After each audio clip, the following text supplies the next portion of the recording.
16,800 feet beneath the Pacific, an autonomous underwater drone has just completed the most detailed scan ever attempted of a warship that refused to die. For 82 years, the USS Yorktown has kept her final secrets in darkness so complete that no human eye has seen her steal since 1942. But the high-resolution imaging captured by AI-enhanced systems reveals something that contradicts every official account of her sinking. The torpedo damage patterns don't match the records. The hull tells a different story than the one we've been told for 8 decades. The discovery that changed everything. The announcement came quietly in late 2023. A research expedition funded by the Naval History and Heritage Command had deployed the most advanced autonomous underwater vehicle ever used in deep-sea archaeology. The target was CV-5, the USS Yorktown, lying 3 miles beneath the surface at the site where she finally surrendered to the Pacific on June 7, 1942.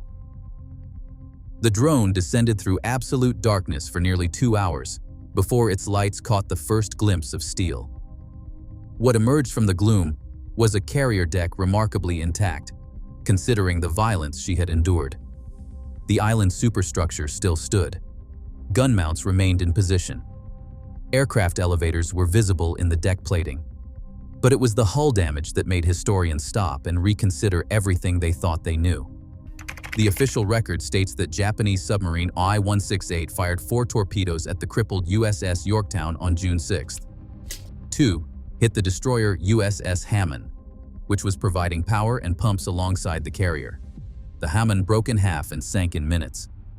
The remaining 2 torpedoes struck Yorktown, accelerating the flooding that would doom her the next morning. The drone footage tells a different story. Advanced sonar mapping combined with optical imaging has revealed at least 6 separate torpedo impact sites on the Yorktown's hull. Not 4 total hits across 2 attacks as the records claim. 6 impacts on Yorktown herself, with damage patterns suggesting multiple torpedo types and attack angles that do not align with the single submarine strike documented in official reports. The discovery has forced naval historians to ask uncomfortable questions. How many torpedoes actually hit the Yorktown? Were there multiple submarine attacks that went unrecorded in the chaos? Did damage from the Battle of the Coral Sea weeks earlier contribute to structural failures that the crew never fully understood? For 82 years, the Yorktown has been remembered as the carrier that survived 3 bomb hits and 2 torpedoes at Midway, only to succumb to 2 more torpedoes from a submarine while under tow. The wreck suggests that narrative was incomplete from the beginning. And if the torpedo count is wrong, what else about her final hours has been misunderstood?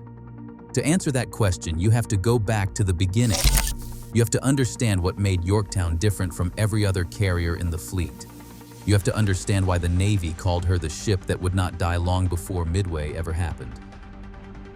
The unsinkable Yorktown. USS Yorktown was commissioned on September 30th, 1937 at the Norfolk Naval Shipyard in Virginia. She was the lead ship of her class, 809 feet long, displacing 19,800 tons, capable of carrying over 80 aircraft and a crew of more than 2,000 men. She was also built during a period of rapid carrier development when the Navy was still learning what these vessels could and could not survive. Yorktown's design incorporated lessons from earlier carriers, but she remained fundamentally experimental. Her flight deck was wooden planking laid over steel. Her hangar deck was open at the sides for ventilation, which created fire hazards, but improved damage control access. Her armor was concentrated around vital spaces, like engineering and magazines, but large sections of the hull were vulnerable to torpedo attack.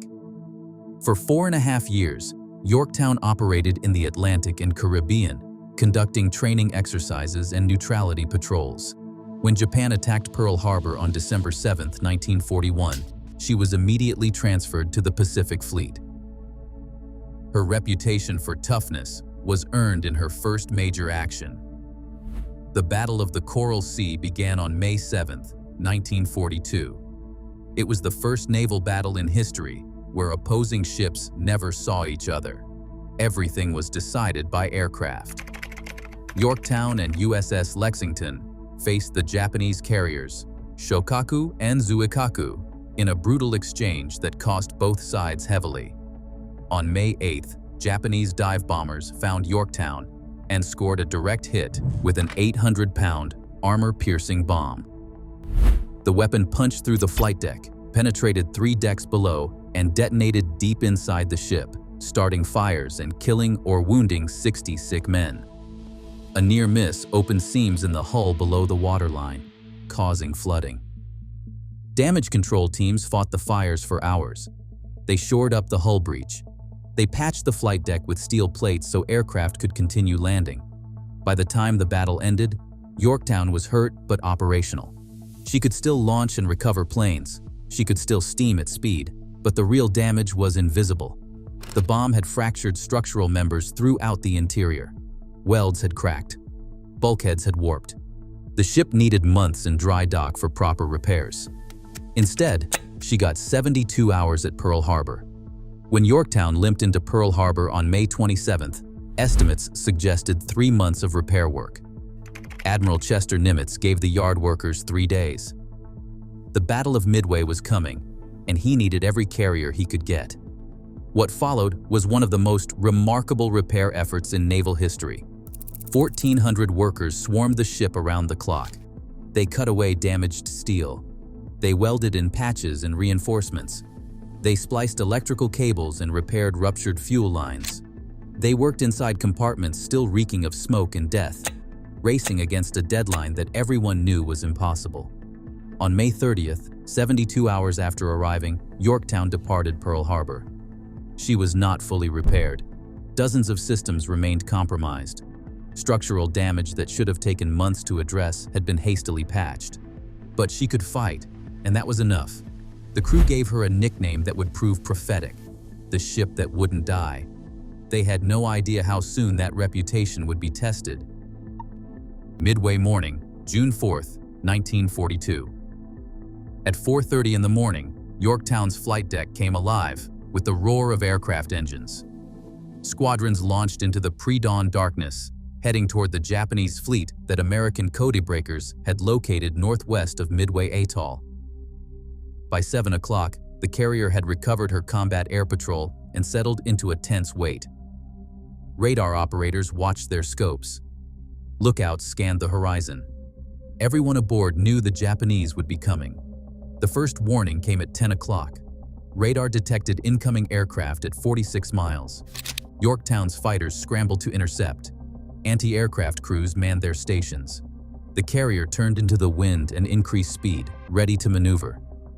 At 10:20, the Japanese strike force broke through the combat air patrol. Aichi-type 99 dive bombers, the aircraft Americans called VALs, pushed over into their attack runs. They came screaming down through the anti-aircraft fire, releasing their bombs at the last possible moment before pulling up. The first bomb struck at 10:26. An 800-pound weapon hit the flight deck near the island superstructure, penetrated into the lower decks, and detonated in a passageway, killing or wounding dozens of men. Fires erupted immediately. The second bomb hit 60 seconds later. This one punched through the flight deck amidships and exploded in the uptakes, the massive funnels that carried exhaust from the boilers. The detonation snuffed out fires in 5 of the 6 boilers, crippling the ship's propulsion.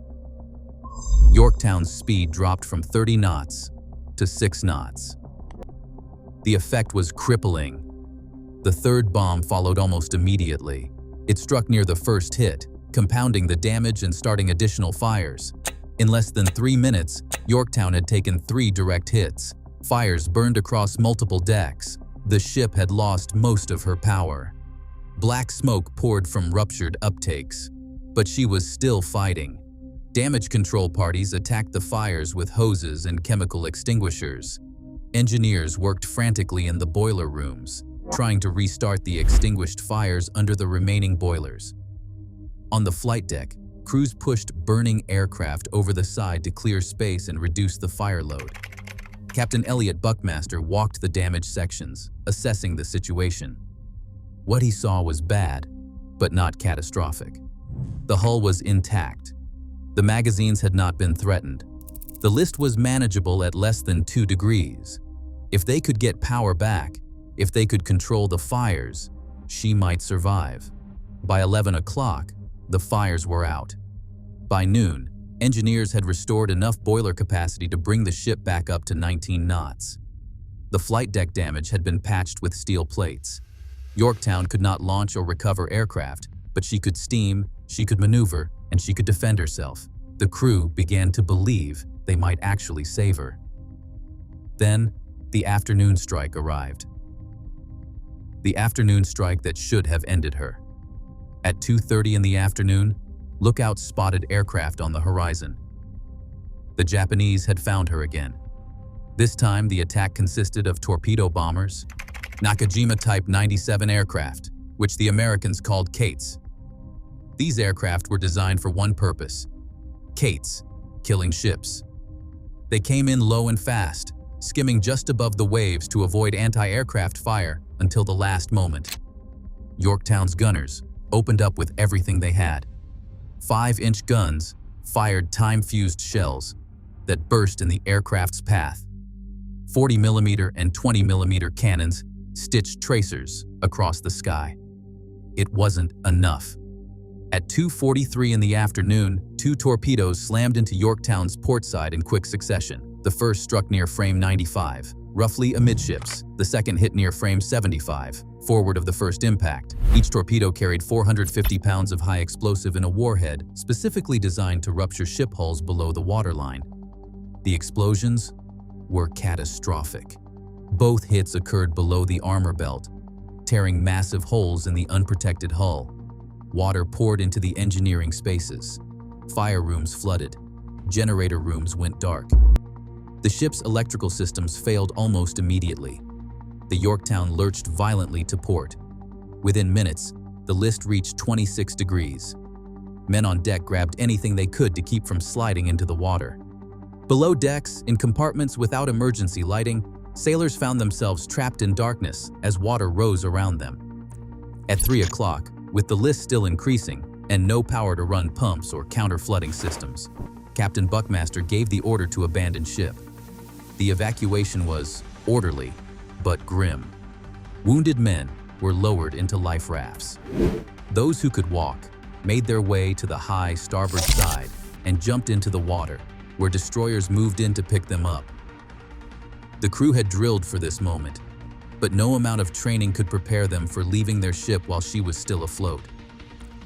By 5 o'clock, the last man had left the Yorktown. She floated alone, listing heavily but still above water, her fires out, her decks empty. 2,000 men had abandoned her, certain she would sink within hours. She didn't. As night fell, Yorktown remained stubbornly afloat, her list stabilizing around 23 degrees. In the darkness, with no one aboard to fight for her, the ship that wouldn't die continued refusing to surrender to the sea. The 2 days she refused to die.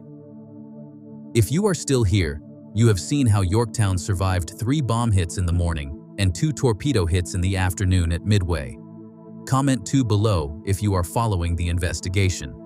And if you have not subscribed, please do so and turn on the bell notification so you do not miss what comes next. Your support helps us tell the stories that official records left incomplete.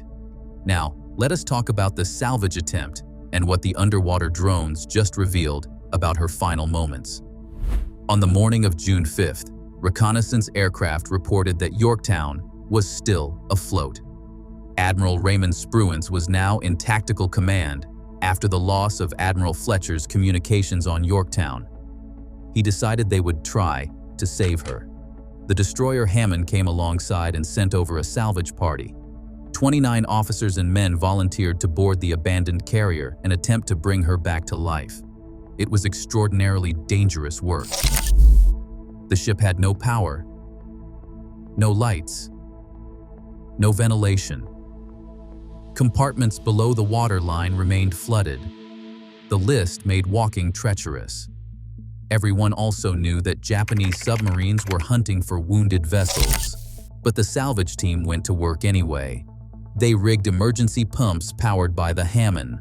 They began counterflooding to reduce the list. They sealed breaches where possible and shored up damaged bulkheads. Hour by hour, they made progress. The list decreased from 23 degrees to 20 degrees. Water was being pumped out faster than it was coming in. By the afternoon of June 6th, there was real hope. The destroyers Gwyn, Monaghan, Hughes, and Balch had joined the effort, forming a protective screen around the crippled carrier. A fleet tug was en route to take Yorktown under tow. If they could keep her afloat for another 24 hours, they might actually get her back to Pearl Harbor. The crew who had abandoned ship the day before watched from the surrounding destroyers. Some allowed themselves to believe they might see their ship again, might walk her decks, might bring her home. They were wrong. Commander Yahachi Tanabe had been stalking the American task force for 2 days. His submarine USS-168 had been ordered to find and finish off Yorktown. Now, in the afternoon light of June 6th, he had her in his periscope. The destroyer screen was alert but not tight enough. Tanabe slipped through, closing to within 500 yards. At 1:30 in the afternoon, he fired a spread of 4 torpedoes. The first 2 struck Hammond with devastating precision. The destroyer broke in half and sank in 4 minutes, taking 80 men with her. The remaining 2 torpedoes continued toward Yorktown. Both found their mark, one near frame 75, the second further aft. The new hits overwhelmed the salvage team's efforts. Water poured into compartments that had been nearly dry. The list increased. Pumps that had been winning the battle were now hopelessly behind. By nightfall, everyone knew Yorktown was finished. The salvage party evacuated. Through the night of June 6th into the morning of June 7th, the carrier finally began her journey to the bottom. At 5 o'clock in the morning on June 7th, 1942, Yorktown rolled onto her port side and slipped beneath the waves. 56 years in the abyss, the exact location of Yorktown's final resting place was known only approximately. The task force had been maneuvering during the salvage operations. Navigation in 1942 relied on dead reckoning and celestial sights. The recorded position was close, but not precise enough for recovery efforts even if technology had existed to reach her. For more than half a century, Yorktown lay untouched in darkness at 16,800 feet. The pressure at that depth is over 5,000 pounds per square inch. No human could survive it. No conventional diving equipment could reach it. The carrier became a ghost, remembered in history books, but absent from the physical world. That changed in May 1998 when Robert Ballard returned to the Pacific. Ballard had found the Titanic in 1985 and the Bismarck in 1989. Now, he was hunting for the carriers lost at Midway. Using the deep diving research vessel Seacliff and remotely operated vehicles, his team began sweeping the search area with sonar. They found Yorktown on May 19, 1998, lying upright on the seabed as if she had simply settled into the mud and decided to stay. The discovery was remarkable for what had survived. The flight deck was intact. The island superstructure stood undamaged. Aircraft remained in the hangar deck. Even the wooden planking on the flight deck had been preserved by the cold, oxygen-poor water. But the imaging technology available in 1998 had severe limitations. The remotely operated vehicles could only film what their lights could reach in the murky water. The cameras captured fragments, never the whole picture. Ballard's team could see that the torpedo damage was extensive, but they couldn't map it with precision. They could observe that the hull was intact overall, but they couldn't examine the fracture patterns or measure the deformation. The discovery answered the question of where Yorktown had come to rest. It did not answer the deeper questions about exactly how she died. Those answers would have to wait for technology that didn't exist in 1998. They would have to wait for autonomous drones capable of spending weeks on the bottom. They would have to wait for AI-enhanced imaging systems that could map every rivet and weld seam with forensic precision. They would have to wait 25 years. What the new drones just revealed. The 2023 expedition deployed technology that would have seemed like science fiction to the researchers who first found Yorktown in 1998. Autonomous underwater vehicles equipped with synthetic aperture sonar, multi-beam echo sounders, and high-definition cameras spent 17 days mapping the wreck from every possible angle. The result was a complete three-dimensional model, accurate to within millimeters. For the first time, investigators could examine Yorktown as she actually exists on the seabed, not as fragments glimpsed through murky water, but as a forensic data set that could be analyzed, measured, and cross-referenced against historical records. What they found challenged the accepted narrative in ways no one had anticipated. The portside hull, where torpedoes from both the June 4th aircraft attack and the June 6th submarine attack had struck, showed damage patterns that do not align with official accounts. The records state 2 torpedoes from aircraft on June 4th and 2 from I-168 on June 6th, for a total of 4 impacts on the port side. The drone mapping revealed at least 6 distinct impact sites. 3 of the impacts correspond roughly to the expected damage from the documented attacks. But 3 additional breach points show evidence of torpedo damage that was never recorded in action reports. One of these impacts is located well forward of where any documented torpedo struck. Another is positioned too far aft to match the known attack profiles. The most disturbing discovery was the condition of the hull around frame 75, where multiple torpedoes struck in nearly the same location across both attacks. The AI analysis revealed that the structural damage extends far beyond the immediate impact zones. Fractures radiate through the hull for dozens of feet in all directions. Deck supports had buckled. Bulkheads had collapsed. The cumulative effect of multiple hits in the same area had literally torn the ship's skeleton apart. Naval architects reviewing the data concluded that the hastily completed repairs at Pearl Harbor after Coral Sea had created a critical vulnerability. The welded patches and reinforcements installed during that 72-hour miracle repair had not properly restored the hull's structural integrity. When torpedoes struck near the patched areas, the weakened structure failed catastrophically. But the most troubling finding involved the starboard side. The official records state that all torpedo damage occurred on the port side. Japanese aircraft in the first attack came from the port quarter. I-168 fired from the port side during the submarine attack. There should be no torpedo damage on the starboard side of the hull. The drone footage shows a significant impact crater on the starboard side near frame 90. The damage pattern is consistent with a torpedo strike, not a bomb hit or structural failure. The deformation indicates the explosion occurred outside the hull, not inside. If a torpedo struck the starboard side, where did it come from? The action reports mention no additional attacks. No American vessels reported firing torpedoes at Yorktown. Japanese records show no other submarines in the area. The most likely explanation is that during the chaos of the June 4th aerial attacks, at least 1 torpedo from the Japanese aircraft struck the starboard side and was never recorded. The crew was dealing with multiple emergencies simultaneously: fires, flooding, casualties, bomb damage. In that chaos, a torpedo hit on the opposite side of the ship from the main damage might have been attributed to the bombs or simply lost in the confusion. But that raises an uncomfortable question. If 1 torpedo went unrecorded, how many others did as well? The evidence suggests that Yorktown took more damage than anyone realized at the time. The crew fought brilliantly to save her, but they were fighting an enemy they couldn't fully see. Structural damage hidden below the waterline.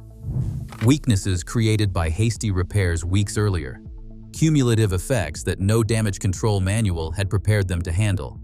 The drones revealed something else that historians find deeply significant. In the debris field surrounding the wreck, scattered across hundreds of feet of seabed, are the personal effects of the 141 men who died. Shoes still paired where bodies came to rest. Life jackets that failed to save those who wore them. Tools dropped by damage control parties who never finished their work. The carrier that wouldn't die took 141 souls with her when she finally went down. The drone mapping has documented their final resting place with a precision that feels almost sacred. The truth: about why she finally sank. The question that haunts every analysis of Yorktown's loss is simple. Why did she survive so much and then succumb to relatively little? She took 3 800-pound bombs at the Battle of the Coral Sea and made it back to port. She took 3 more bombs at Midway, lost most of her power, and still got underway again within hours. She took 2 torpedoes from aircraft and remained afloat overnight. Yet 2 more torpedoes from submarine USS finished her within 18 hours. The drone evidence provides the answer, and it is more complex than a simple count of weapons hits. Yorktown died from cumulative structural failure. Each impact, each explosion, each fire weakened the ship's skeleton in ways that damage control could patch but not truly repair. The bomb at Coral Sea fractured internal structures that the 72-hour Pearl Harbor repair never fully addressed. The Midway bomb hits added more fractures to an already weakened frame. The first torpedo hits opened holes that flooding countermeasures could manage but not eliminate. By the time submarine I-168 fired her torpedoes, Yorktown's structural integrity was hanging by a thread. The new impacts struck a ship that had already absorbed more punishment than her design could handle. The hull plating around frame 75, which had been hit repeatedly, simply gave up. The welds failed. The frames buckled. The bulkheads that had held back flooding for 2 days finally surrendered. Naval engineers studying the 3-dimensional model have identified specific design limitations that contributed to her vulnerability. Yorktown-class carriers had relatively thin hull plating compared to later designs. Their underwater protection system, while advanced for the 1930s, could not withstand the repeated torpedo hits that she absorbed. The open hangar deck design, while excellent for damage control access, created a potential failure point where structural loads could not be distributed effectively. But the most significant factor was the quality of the Pearl Harbor repairs. The 72-hour miracle that got her back to sea was exactly that, a miracle, not a proper repair. The welders worked around the clock under impossible pressure. Some welds were completed in darkness. Others were done in compartments still hot from fires. Quality control was a luxury no one could afford.